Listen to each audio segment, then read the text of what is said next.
ஓம் சக்தி. ஓடிக்கொண்டிருக்கும் வாழ்க்கை சக்கரம்.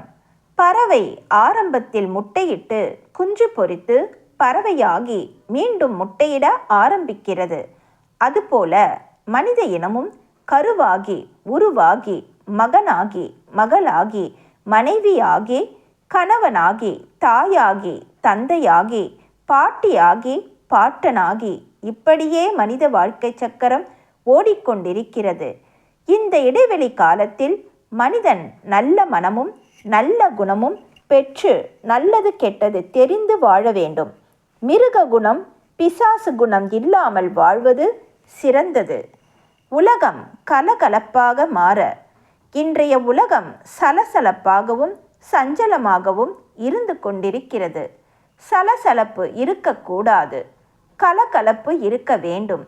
கலகலப்பாக உலகம் மாற வேண்டுமானால் உலக மக்கள் ஆன்மீகத்தில் ஈடுபட வேண்டும்.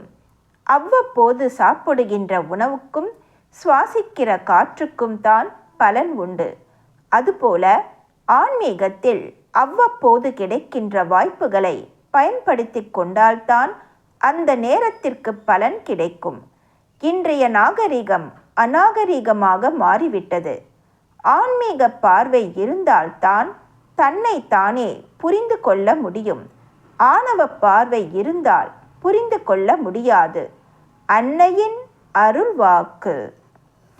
என்னுடைய அருள்வாக்கு என்ற பாத்திரத்தை பயன்படுத்தி எதிர்கால வாழ்வினை அமைத்து கொள்ள வேண்டும். எல்லோருக்கும் பகிர்ந்தளிக்க வேண்டும். அன்னையின் அருள்வாக்கு.